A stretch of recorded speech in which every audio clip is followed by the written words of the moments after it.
Welcome to Ponchatoula Live, the show where we help you connect with the people of Ponchatoula. I'm Parker Layrisson, your host, and I could not be more excited about the guests we have this week. We have David and Shannon Finley, that's Dr. Shannon Finley, and they are here to talk about the great experience that all of Ponchatoula had this last week, which was our own TJ Finley, starting quarterback, star quarterback for the LSU Tigers. So Dr. Finley, David, welcome to the show. How are you today? Hello, good afternoon. We're doing great. Thank you so much for having us. We're super excited to be here with you. Thank you for saying that. You must be so excited. I mean, I know, David, knowing you for a decade or more, Right. I know how much the two of you have put into preparing your son for this day. But I cannot imagine in your wildest dreams you expect something like 80% passing, 3 touchdowns, 265 yards. You know, he didn't just start his first LSU game. It's in the SEC, right? He doesn't get to warm up with McNeese and some of these small schools. Tell us about what that was like. I mean, what emotionally, what's this last week been like for the two of you? It's been exciting.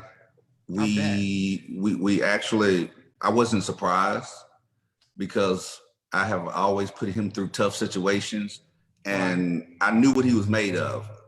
I always would say, if I put him in a situation, I always used to tell him, pressure bust pipes.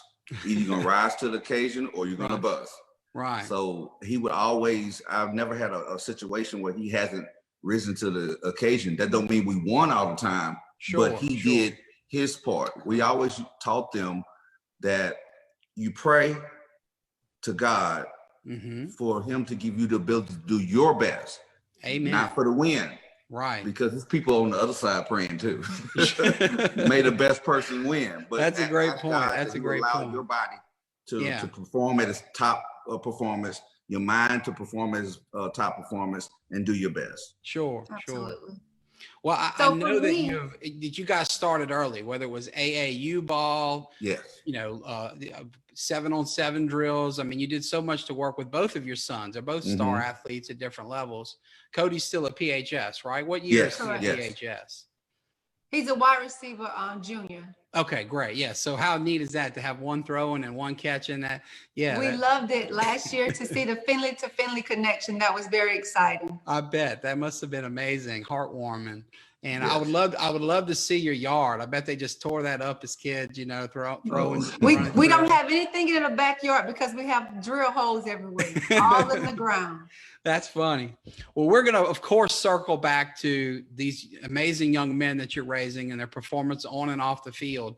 But why don't we take a moment to step back and talk about the two of you a little bit and just talk about how you got your starts. I mean, I'm talking to two folks. One grew up not far from here. One grew up all the way across the state. Shannon, my daddy raised us ladies first. So Dr. Finley, why don't you tell us about yourself, starting with where you grew up and the people that were important in your life when you were growing up?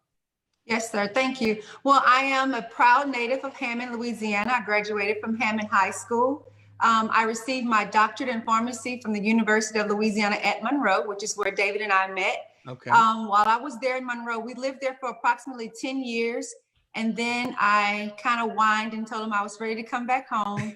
So we moved back home. So TJ was actually born, he and Cody both were born in Monroe, Louisiana. Okay. And that's TJ's connections to the northern part of the state.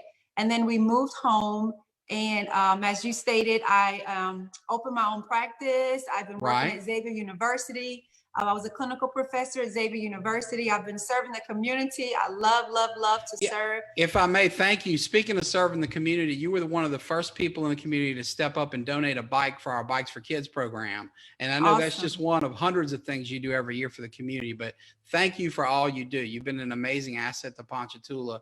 And I'm certainly going to ask you about your clinic later because I know y'all are doing great things in the community. Sorry to interrupt you, but I just had to say thanks while we were talking community. And then the other exciting part about myself is that I'm also a minister. So I love to teach God's word. I love to be not only an example vocally, but be an example physically so that people can see what we're doing as a family and as a unit. And that, I believe, contributed to TJ's poise and everything that he exhibited and things of that nature, because he knew who put him on the field, which was Christ. Of course. And so he played and distributed that faith in Christ on the field and off the field. So I was very proud because I felt like, hey, he's representing me, and we're representing God as a family. So I that's bet. who I am at, That's amazing. And your ministry, is that still through First True Love or yes, First okay. True And Love. that's Pastor Coleman's church, is that right? Yes, Pastor Carl Coleman. Yes, sir. Yeah, he's an amazing man. My family has always been a great admirer of his, and that's a great church. We've had friends there for many generations. Yes, well, that's sir. neat. So we've got here a brilliant and well-centered local girl. And David Finley, you were just lucky enough that her career in pharmacy brought her through Monroe. Tell us about, I know your story started like your son's up that way. Tell us about yourself and your background. Well, I'm from Monroe, Louisiana. I was born in Monroe, Louisiana. I graduated from Downsville High School, and I actually went to Nebraska on a baseball scholarship to play baseball. Oh, wow. And that's when they say you got a strong arm. That's where the cannon comes from, right? Live baseball. But what happened was I got up to Nebraska, living in the South. It was freezing up there. Yeah. It was, to catch the ball in your hand was stinging. And then I was so far away from home. So I really worked my way getting back home. And I actually enrolled at Grambling University to start back playing baseball. In the meanwhile, while I was doing that, because I had to sit out a year because it's not like transferring now. Right. So I met her at ULM, and we started dating, and the rest is history on that. So you fell in love 20 plus years ago, and here we are. Yes, we've been married for 22 years. Congratulations on that. Thank My you. wife and I are only at the 8-year mark, and I can tell you that's an accomplishment. Yes. We aspire to get where you are. Now, David, you're a multi-sport star too, though. I remember from years ago, you weren't you into boxing and stuff too? Yes. Yeah. I rarely talk about it. What happened was after when I came back to play baseball, I also, during that year span, I said, I'm going to join the reserves. Okay. And I joined the reserves, and I would do my weekends. And what happened was 9/11 happened, and I got activated. Okay. So that ended the baseball. Yeah. Sports I couldn't say, I can't go on playing baseball. So yeah, you were. It really ended. And by the time I got out, it was that kind of they kind of out of high school, they want you. Get a little older, it's like on to the new one, Right. But I started I still had that competitive drive. Sure. So I said, well, I can't go play pickup basketball. That don't do it. I can't go play pickup baseball. That you ain't gonna get enough to do that. Right. Sure. So I started boxing, amateur boxing. Okay. And did very well. I actually won Louisiana Golden Gloves. Yeah, I knew you were quite accomplished. Yeah, that's amazing. I did well. I did well at the amateurs. But at that time, we was getting ready to have Tyler. That's his real name. I say Tyler because that's TJ's real name, Tyler, right? Yeah, okay. Tyler. So we was getting ready to have him, and she was really concerned. She would say, "Well, what happens if you get hit the wrong way and turn into a vegetable?" Which it can happen in boxing. Yeah. It has happened. So she, thinking about leaving my family behind, and I wasn't making no money doing it. Right, so of course, yeah.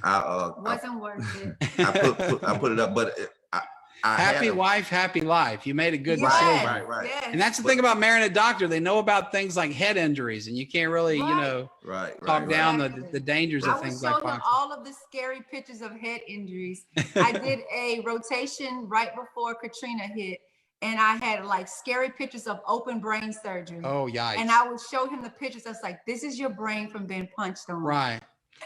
And so he quickly walked away. And then that Will Smith concussion movie came out, and she did a bunch of I Told You So's, right? Is that how that played out? That was my confirmation movie. Well, that's neat. That's really a charming love story. And I'm so glad I brought you guys back here because it allowed the three of us to meet. And obviously, your boys to come through the Ponchatoula High system where they've both excelled. And why don't we talk about that a little bit if we could? Ponchatoula High. Clearly, Cody's still there. He's excelling. He's got, this season and next season left. TJ transferred there, flourished. The team had some challenges, but, it did well enough that he was able to get recruited by the national championship LSU Tigers and go on. Let's talk about the people at Ponchatoula High School that have helped the two of you mold your boys? Because I know they have a strong home life with a strong father, a strong mother, a strong minister, but it takes a village. And if they're not getting support at school too, through their coaches, their teachers, we would nevertheless maybe have a problem. Who are the people that you guys have come across there and have impacted your boys and helped you? I would initially say Coach Strickland, the principal. When I approached him, when TJ attended his 10th grade year, I went to him and I said, hey, I want TJ to graduate early. And he was like, an athlete graduate early? I was like, yes, sir, he can do it. I really believe that TJ has the knowledge and the ability to do it.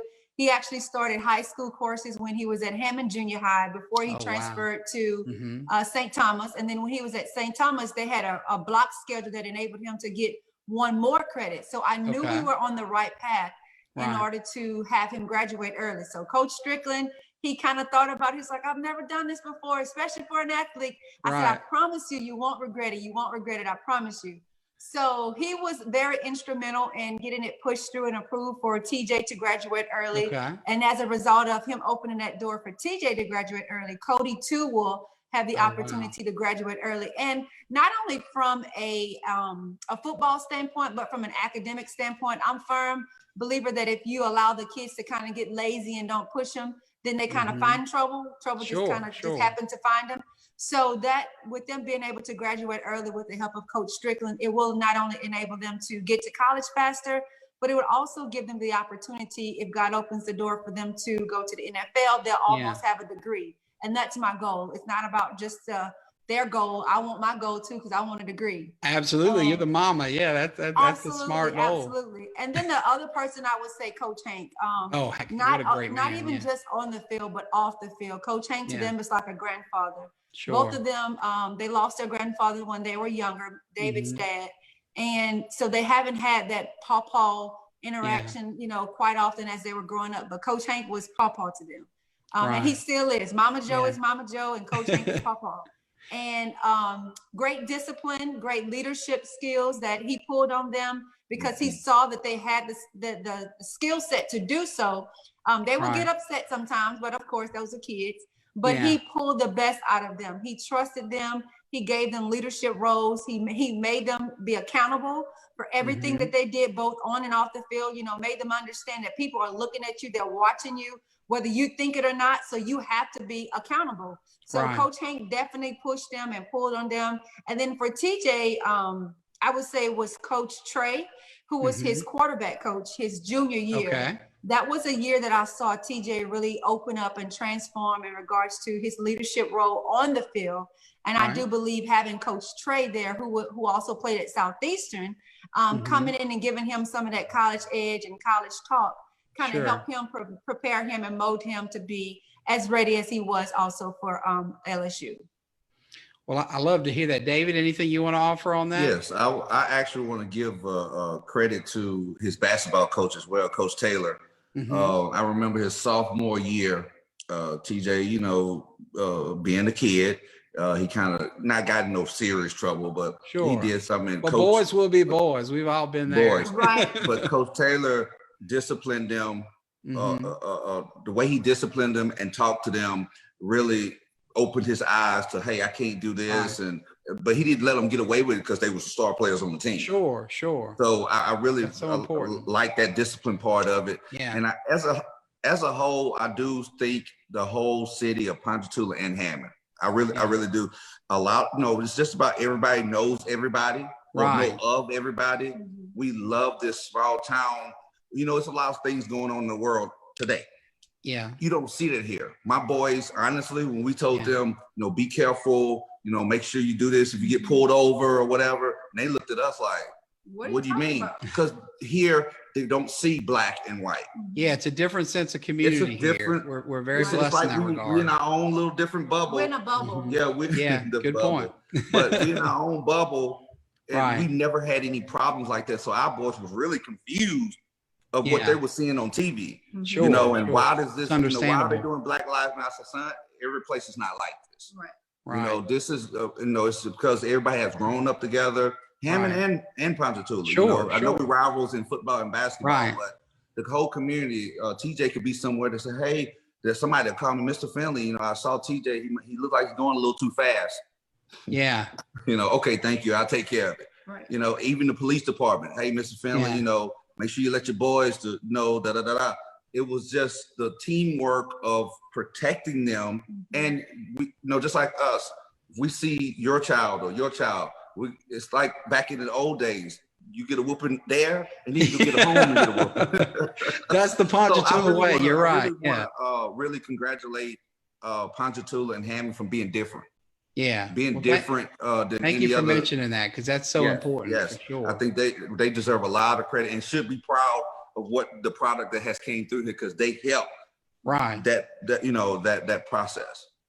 Well, the men that you mentioned are such good community leaders, and it's because it's genuine. You Coach Strickland, I smile when you mention him, because long before he was your son's principal, he was my high school economics teacher. He taught us to do our taxes. I was working in Idaho making $4.50 an hour and had to fill out that 1040 form. And Coach Strickland's the man that taught me how to do that. And of course, Coach Hank came along after I graduated, but I remember, we had a dear friend. Off air earlier, we were talking about how exciting it is to see Reggie Walker playing in the NFL. Right. And he played for Coach Hank. And sadly, he and his brother and sister lost their father tragically and unexpectedly during high school. And I remember Coach Hank being there for them. It was very genuine. And it wasn't just because he was a star player. It's because Coach Hank cares about his players. He does. And he's helping mold them. And it's no mistake that we're seeing the greatest probably collection of college and now NFL talent coming out of Ponchatoula High School ever on his watch. So I appreciate y'all mentioning all of those men.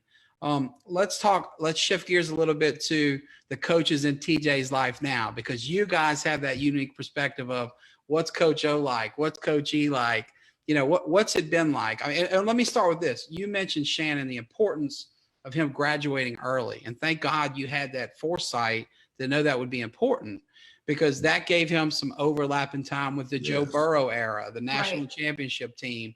Getting in there early enough to see and learn the system so that he can now excel on the field.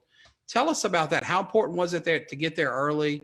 And then we'll get to the coaches and the different, players involved. I think it was very, very important, not only to TJ, but also to his father. He wanted TJ to go in with the opportunity to learn the offense, to learn how to read the college level defense, because of course it was on the next level, to begin to start learning the language and things of that nature. And then most importantly, to put himself in a position that whenever his number was called, if in fact it was called as a freshman, there wouldn't be any excuses in regards to, well, he don't know the playbook and he doesn't know this and he doesn't know that. So I believe that the plan that he and his dad discussed when he was even in the 6th grade and we were able to execute, thank God, really was to make him and to put him in that position to be able to play as a freshman. That was the biggest thing. He wanted him on the field as a freshman. He would always tell him, I want you to go somewhere where you're needed, not where you just wanted. Yeah. So he's needed at LSU right now. And now that he's needed there, his number has been called. He's, and he was ready. So we were very excited. True freshman. That's just amazing. So David, y'all started that plan in the 6th grade? Yes. That's amazing. Well, a lot of people, you have to be honest with your kids. Right. And because the world is not going to be just as friendly as mom and dad and covering. They're going to tell you the brutal truth, and that's it. And some kids will break because of that.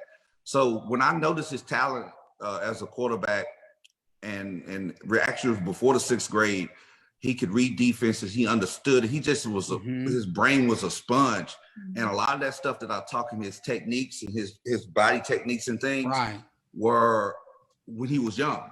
Because I remember when I went through as a young kid, they didn't tell me, hey, this is the technique you throw the ball. They said, come on, throw the ball hard, baby, throw it hard. I mean, so when I got to college and they tried to change my techniques, I was throwing about maybe 91, 92, but I wasn't accurate.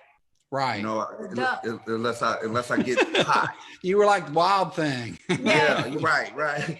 But and then when they tried to teach me, I was 18, 19 years old. It was like almost impossible. Yeah, the muscle memory was already there, doing it the other way. When I knew he could throw a football, I started teaching him the proper techniques.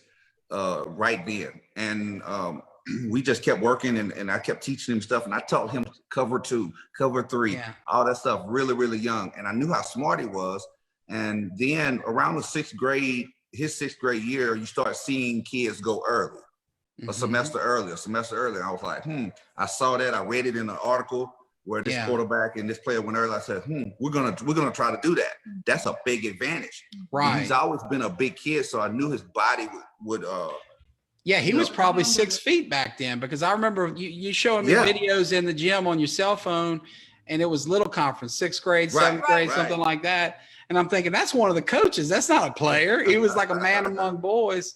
But it's neat to see. So you could see not just the physical attributes that we could all see, but the mental edge of the game. And so you knew that young, and he really had a shot. That's amazing. Right. He actually bypassed his dad on being able to read defenses, and it was so hilarious. They were watching the game, and TJ called out something before it even happened, and his dad looked at him like, this boy really got it. And he was in 6th and 7th grade. Yeah. And what happened was, it's like sitting next to Tony Romo on the couch all of a sudden. Right. Yeah. And you know, that's what happened. He used to hate to watch the games with me because I never would let him watch them for enjoyment. Right. I was like, what they in, TJ? He had to fire them off quick, because, you know, they get ready to hike. So that I was training him then, you know, but he is a heck of an athlete.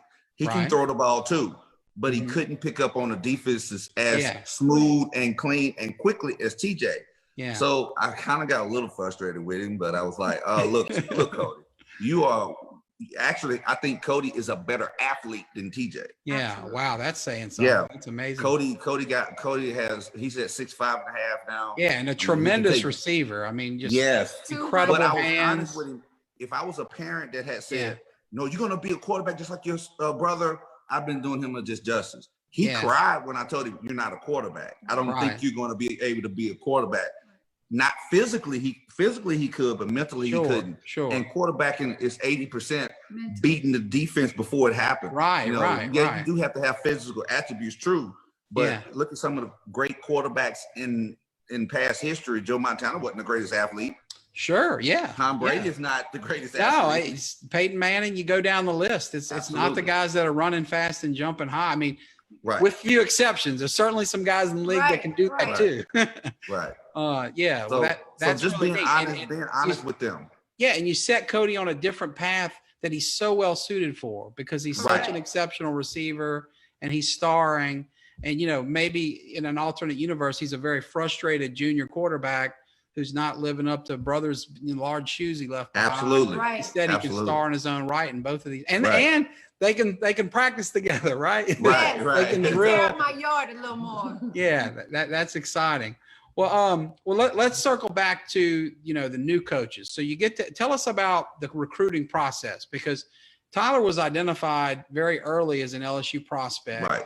And from what I could tell from the cheap seats following it, he seemed like a pretty loyal prospect. And, you know, he ended up where you know, what was that process like? I mean, you have a 6'6" son who's got a rocket arm like dad and mom's brilliant brain. Right. And he's, you know, getting recruited all over the country.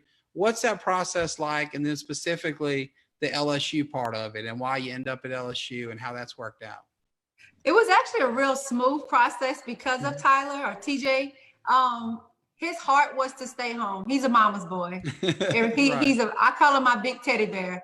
So he actually was just waiting patiently for the LSU offer. Okay. He understood that he had spoken with Coach Insminger, and Coach Insminger explained to him that he wanted to do his due diligence. He wanted to go across to all of the schools near and far, and he wanted to make sure that when they offered TJ, that it was a perfect fit. So right after they offered TJ accepted not long after. As you know, he committed, I think, the end of his sophomore year, going into his junior year. Right. And he said that he did that because he wanted to show his loyalty to Coach O. And then he also wanted to not have to be bombarded with coaches from other schools so that he can focus on graduating early. Because when you decide to graduate early, you're taking 2 sciences and 2 maths and 2 Englishes.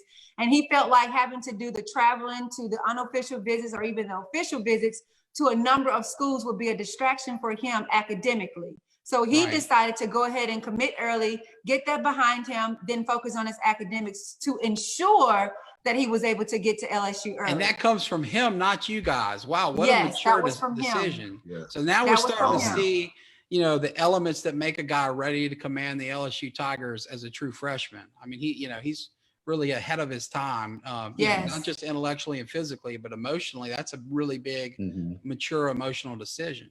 That's absolutely impressive. And even Coach O made mention to this when he got ready to enroll in college. He had another request. He was like, I want a room by myself. I need to go in. I need to be locked in. I need to be focused 100%. No distractions. Can you please make it happen? So it showed us time again that he was ready for the challenge. He was focused. He was locked in. He didn't want any hindrances. When his number was called, he wanted to be ready with no excuses. So that was very big as well. I bet. Wow. I want to mention too that actually TJ, his first offer came from LSU under Les Miles in the 8th grade, at the end of his 8th grade year. So he had the offer. And what people don't understand is that when new coaches come in, that offer is no longer valid. So it's not committable, what they call it, committable. Okay. So they went through their due process to evaluate TJ all over again. And of course, they got what they liked, what they saw. Neat. But well, let's jump to the meat and potatoes of what everybody wants to hear about, I'm sure, which is this last week, this game, this tremendous performance where he just went out and set the world on fire, starting with the first drive, driving that team up the field, leading that team, and then doing the nitty gritty himself of getting across the goal line with all these big linemen. What was this like for you guys? Tell us the experience. Where are you watching the game? What's it like? Just anything you want to talk about, but let's dig into this last week and really celebrate what we all just saw as a community. Absolutely. So mine started at the Tiger Walk. Some people made fun of me because you can hear me screaming during the Tiger Walk. So my excitement started from Tiger Walk. Just seeing him walking down that hill and knowing that this was his first Tiger Walk where he is the actual starting quarterback was breathtaking. It was a surreal moment. It was like pinch me moment. I was just so overwhelmed with joy. And then I ran to the stadium and I got in the seats. We sit in section 105. And I was able to see him transition from the suit outside to his warm-up uniform inside. And again, I'm like, he's really starting today. He's really starting today. And he has this thing that he does to me where he points. And he found me in the stands and he pointed at me and he did like this. And I was just like, I wanted to run to the field. I was so excited. I wanted to run to the field and give him a hug. And then his dad, they have this thing where they do the macho and then they pat each other. They go to the chest like this. So when he did that to both of us, I was like, he locked in. Oh, wow. That's amazing. So you're right. That's a true mama's boy who first start in Death Valley, Tiger Stadium. He's thinking about you guys and doing that's really neat. That's when you raised the kid right, and he's just and that's why it's so important for parents to be there, I believe. Yeah, because they're feeding off your energy. Yeah, they're feeding out. They're looking for you to hold, hold them up and things of that nature. And actually, the night before the game, his dad did not sleep the night before the game, and he was tossing and turning in his sleep, and he kept saying, "Give it to me, Lord. Give it to me, Lord." And I was like, "What are you asking God to give you?" Sleep. And he was asleep, and he was like, "I want TJ's frustration. I want his fear. I want his worries. I want everything. Give it to me, God. Don't give it to TJ. Give it to me." And it was a true testament that he held it all for TJ, and TJ just represented flawless. Like he didn't have any hiccups or anything. And we really believe that was because we bathed him in prayer that week. TJ actually came home Wednesday morning before the game. We prayed as a family and just staying in our same routines of prayer and just believing that, you're gonna do great. You're gonna shine. You're gonna shine bright like a diamond. We just kept encouraging him. You got this. You've done this before. You did this. You can do this. And everybody was asking me, like during the week, I kept saying, he's built for it. He's built for it. Right. He's built for it. And he was very ready, just mentally. And that's what it was. It was more mental because the physical attributes we knew he can do, but it was more so, can you handle this? You are a true freshman. He's only 18 years old. Right. Yeah. You are a true freshman. Can you handle this pressure? Can you handle this hype? And we knew he could, but it was one thing to know it, but it's a whole different thing to see it. Yeah. Oh yeah. That I can't imagine how proud you were. And it's so neat to me to hear that no matter how old and accomplished your boys get, they're always going to be kind of looking for mom and dad in the stands. Yeah, right. Yes. You know, right. My kids are 2 and 4. And so when they do something cool, they're looking for me, but that's expected. Yes. But, you know, that's but so they'll neat. they'll keep doing that it. connection all these years later. They need it. They need it. Yes. Right. That's really neat. Now, David, what about you? We talking Tiger Walk with Shannon. What about you? When did this hit you? Obviously, you're from the night before. You're talking in your sleep. Yes. And you know, that's what nerves are all there. I was pretty calm after the night. It seemed like I bared that burden that night. Okay. But during the day at the walk, I was pretty calm because what I love about it is that God comes full circle. Mm-hmm. And when you're trying to teach your children about, God and what God will do for you, they're kind of like, but when TJ was at Ponchatoula, we all know that, they had a couple of rough years.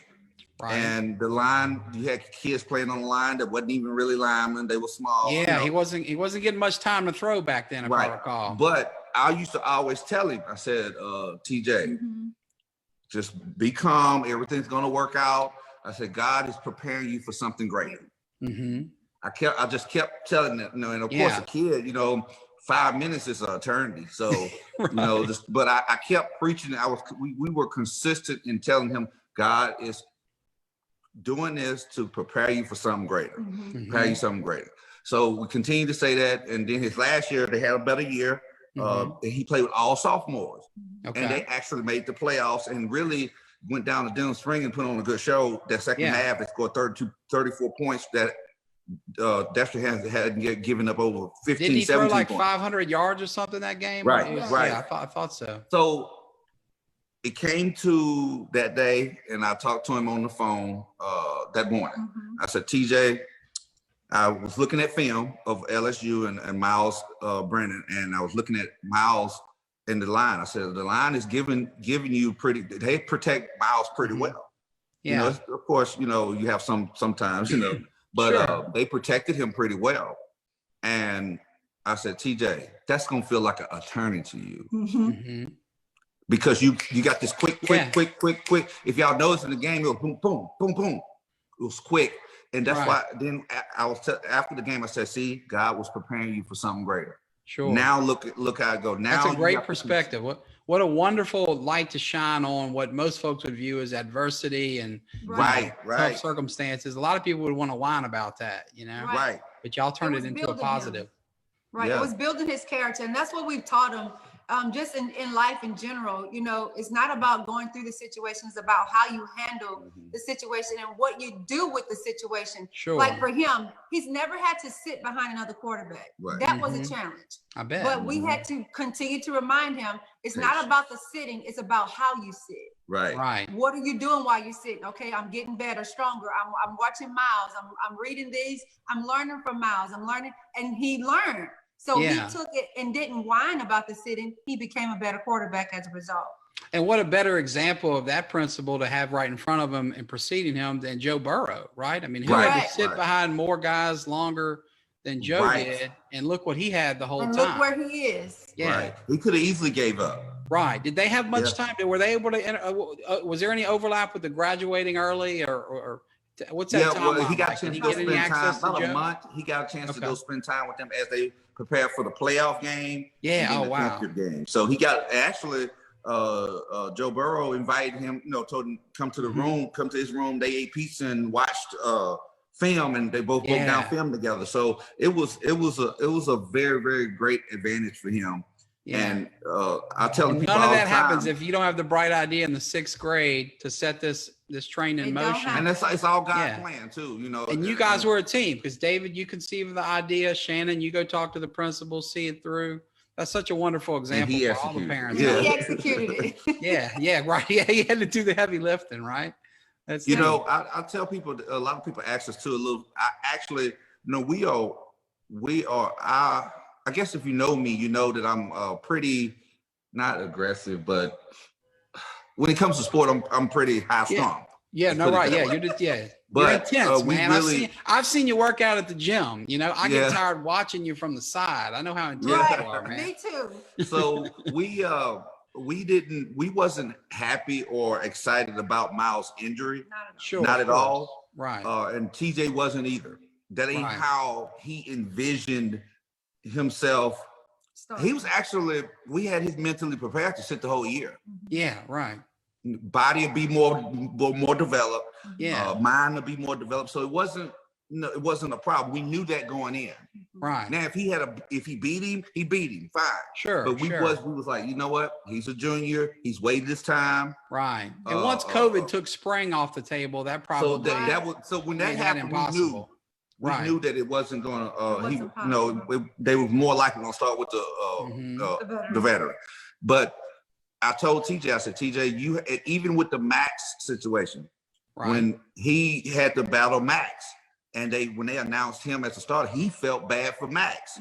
Like, man, but I had to tell him, I said, look, that's going to happen all in life. Somebody gets the job, even after football, even just like your practice, you go into court, you're fighting for your client. It might not go your way. Can't win them all. Can't win them all. Abe Lincoln, Cicero, and the best lawyers ever. Nobody won them all. But did you learn from it? Did you get better from it? What did God show you in that adversity?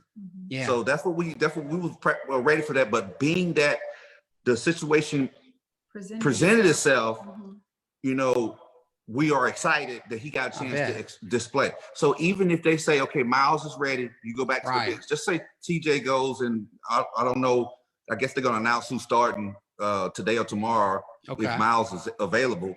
But if TJ goes and beat Auburn, just say he starts and go beat Auburn. Yeah. And then they go and Miles is ready for Alabama and they sit him down. We class act. We're going back, but we'll be ready. Right. We'll be ready. But you go back and you sit and let's let God handle it. Sure. Just be ready when God puts you in that position. That's what we're preaching to him. Well, I'm glad you said that, because I can't think of a better phrase to describe the two of you and your sons than class act. Your whole family is a class act in all that you do. And I want to ask you if you would impart advice to other parents. You guys have been married 20 plus years. Your son's 18. So you've been at this a while. What advice do you give? What would you give yourself advice if you could go back to young David and Shannon and all the other young parents out there who may have younger children or, be kind of behind you in line on this walk of life? I know there's no secret sauce, but what advice would you give to young parents to raise successful men and women? Just help your kids become success and be ready for even the biggest stage at the youngest age. What's been the keys and what's your advice? I would say number one is invest time. You have to invest time in your children, not money, time. Absolutely. Sitting with them, speaking with them, learning their likes and their dislikes. And once you learn their true likes, like we learned there, our boys, then you take that and you capitalize on it by exploring the opportunities that are available. And not only in your area, but in areas all over. We travel, we would get off one plane and go to the next. So being willing to invest time in your children, being willing to invest your resources in your children, making many, many, many, many sacrifices, putting your children before yourself constantly. And then in regards to the discipline, holding them accountable, make them understand that what you're doing beyond what their friends are getting, it's not a requirement, but it's something that we're choosing as a family to invest in you because we see greatness in you, and just continue to remind them how great they are. Never degrade your children despite the mess ups and the hiccups that they are going to experience, because they're children, they're maturing, they're growing. No one is perfect. And that would be my advice is really listening to your kids, investing that time, that quality time, building that bond with them so that if they do fail in life and whatever it is, sports, academically, professionally, they know that they can lean on you and count on you for support. That's great advice. David, what would you add to that? And I would add is, I know everybody don't believe in God, and that's your preference. And we don't push, the word of God on anybody, but I truly believe putting God first. Absolutely. In the household. You have to understand, marriage, you've been married. I mean, you're married Yeah, for 8 amen. years. Yeah. Marriages is not a cakewalk all the time. It's a challenge for But even the best marriages. Are you, when it's the dark hour in your marriage, you have to be unselfish. Right. And when I say unselfish is, we might not be getting along at the time, and I want to leave, or I want to do something else, or just like somebody that get a car in December and they want another one. Now you can't do that in a marriage. Right. You have to stick to your commitment, and you have 2 young boys that are looking up to you, and whether no matter what you say, they're watching your actions. Sure. So you have to live a certain way in front of them, and because at the end of the day, they're going to emulate that man figure that they saw. Not saying women can't raise a good man. Sure. But they're going to emulate what they see. Yeah. As a father, you lead by example, and that they're watching you at all times. And what I love, they didn't see a perfect dad. Sure. So they're not Nobody going does. out there in a la la land. Yeah, they saw a dad that got upset. They saw a dad that was disappointed. They saw a dad that had lost his job once before. They saw a dad that went through a little depression when he lost his father. They've seen it all. And I think it builds character to see and show them how to get through this, and how they've seen us not. But they saw a daddy who could take a punch and, like Rocky says, get back up, because that's where your manhood's measured, right? So my thing is just being there for your kids, and being that example in front of them. Sure. You can talk all day long. You can talk all day long, but are you that example for them? I remember, my son we was at church or something. And his mom asked, why do you do such and such? She said, well, that's what my daddy do. And they were they are 17, 18 years old. And she was like, wow, they were really watching that close, So that's the biggest thing I say, take care of your responsibilities, that's your responsibility. You had them. Those are the even if you're not in the same household, that's no excuse. Sure. Those kids that I feel down, that don't mean that every kid that has a father in the household end up going the right way. You do have, they do have their own minds and things, but I do think the higher percentage, if you're doing the right thing, they're going to do the right thing. Yeah. Now, if you're doing a lot of the wrong things, they're going to do a lot of the wrong things. So as a father, as a mother, you're a leader either way, and they're going to follow a good path or a bad path based on your example. If you don't mind, I want to share a few comments, because, we are live on Facebook. Okay. So people are chiming in, and I want to share that with you. Tony Lichardi of Hammond says, incredible athlete and a lovely family. Mark Verbois says, it's great to see an amazing young man from a great family representing our city of Ponchatoula. Jeff Leshershire says, awesome to see him lead the Tigers. Congrats to all of you. And I got a giggle when I look at Jeff Leshershire's name. I don't know if y'all know Jeff. He's a very successful real estate attorney here in the Ponchatoula Hammond area, a good friend of mine. But like you, David, he went north, I think also to Nebraska at some little school. I can't remember the name of it, but to play soccer. And it didn't last long either. So just know you're not the only Louisiana warm-blooded man that didn't take to that Cornhusker weather. It starts snowing in September, and you didn't see the ground until maybe March. Yeah, Jeff was back at Southeastern like that. And a heck of an athlete, great guy. But that cold weather wasn't for him. No. I've kept you longer than promised, and for that I apologize. But I do want to close. It's okay. We enjoyed it. Thank you so much. Thank you for your patience. I do want to talk a little bit about your professional life, because you're not only great parents and wonderful people and ministers and volunteers and all we said, but you're business owners, and you own a family health clinic in Hammond. And I've been a big fan of yours from afar. As I mentioned, you've donated to our Bikes for Kids program. You do constant service to the community, whether it's donating prom and homecoming dresses or putting on free clinics and testing. Tell us about your clinic and what you do, and just anything you want to talk about there. I'd love to give you an opportunity to share that with our community before we leave. Yes, sir. So we own DCS Family Health Clinic. We've been proud owners for 8 years now. We are a rural health clinic here in the Hammond area, and we do serve Hammond, Independence, LaRonja, Amite, all surrounding areas. And what I love about our clinic is we are a clinic that serves the underserved population. We serve 90% Medicaid patients, and we also serve patients who do not have insurance. And throughout this entire pandemic, we have been on the front line every single day. We never closed our doors. We did COVID testing clinics. We were able to, keep the services going. We were able to bring in patients from New Orleans to be tested, from Lake Charles when they were moving from Lake Charles during the storm. So we have been I would say, a pillar in the community in regards to healthcare, eradicating healthcare disparities. My specialty is diabetes. I'm a pump specialist as well as an insulin medication therapist. So we do a lot of diabetes management. We do pap smears, wellness visits, sick visits, sports physicals, you name it. We're a one-stop shop, and we're right here in the beautiful city of Hammond, Louisiana.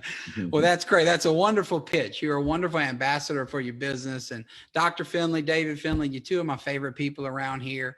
And just know this, you already know it, but all of Ponchatoula is rooting on both of your boys. Cody on Friday nights, TJ on Saturday nights. And we recognize that their greatness comes first and foremost from God. Y'all said that earlier. Absolutely. But what a role you two played in it. God put you in their life to mold these men. And we couldn't be happier to see Ponchatoula guys doing so well. So thank you for all you do. We greatly appreciate it. To all of our viewers, thanks for tuning in. Our prayers are with you as this storm comes. We hope that everybody stays safe.